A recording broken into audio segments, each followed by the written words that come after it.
Bonjour tout le monde, j'espère que ça va bien. Cette vidéo se veut une suite un peu de qu'est-ce qu'on peut retrouver dans la Bible dans le grec, puis qu'est-ce qu'on perd dans la traduction, soit en français ou en anglais. Donc c'est pour ça que vous allez voir peut-être la photo, dans le fond, la capture d'écran devant l'église Saint-Enfant Jésus, où est-ce que j'expliquais le mot katolos pour l'église catholique, Ecclesia Katolos, qu'on retrouvait précisément dans la Bible. Donc cette fois-ci, je vais vous parler en fait de l'Eucharistie.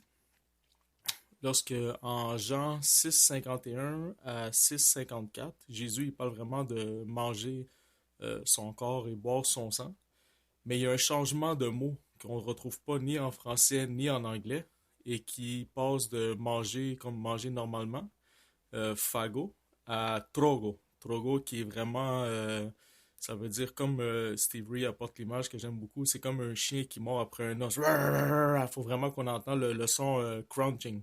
Donc, rouf, rouf, rouf. Donc, je vais vous faire la lecture de 6,51 à 6,54, puis je vais vous montrer à quel moment que le mot il change.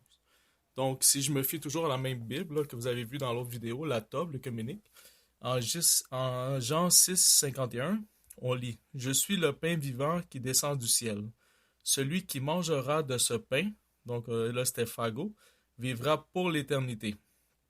Et le pain que je donnerai, c'est ma chair, donnée pour que le monde ait la vie. Sur moi, les Juifs se mirent à discuter violemment entre eux. Comment celui-là peut-il nous donner sa chair à manger? Jésus leur dit alors, en vérité, je vous le dis, si vous ne mangez pas la chair du Fils de l'homme, donc là c'est encore fagot, et si vous ne buvez pas son sang, vous n'aurez pas en vous la vie. Et là, c'est là que ça change. Parce qu'on passe de fagot, à manger normal, à trogo, comme on a dit, vraiment comme un chien qui mord sur un os.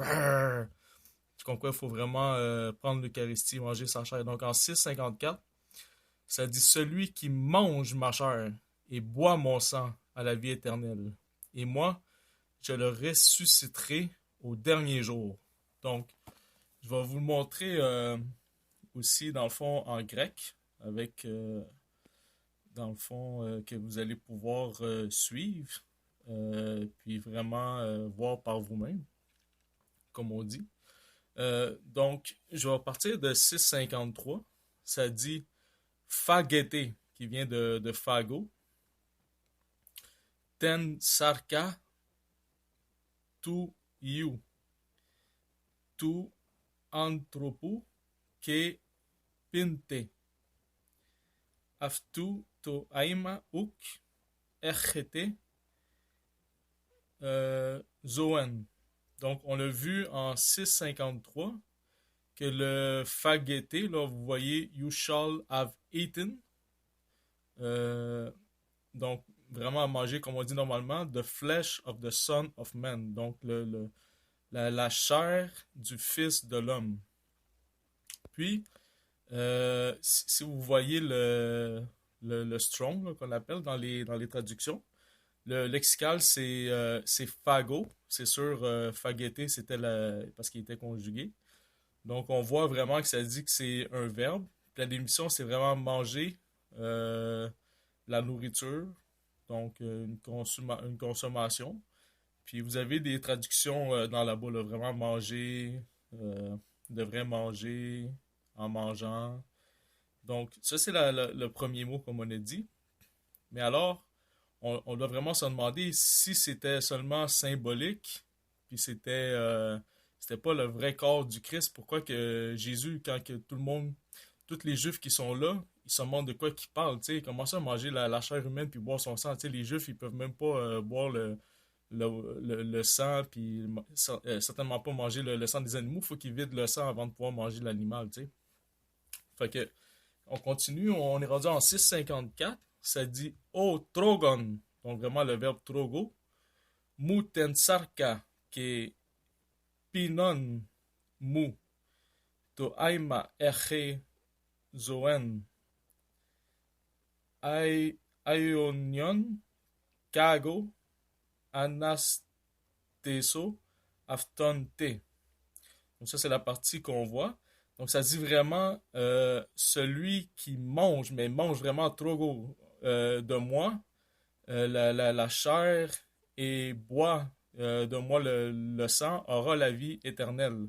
Et je vais le ressusciter dans les derniers jours.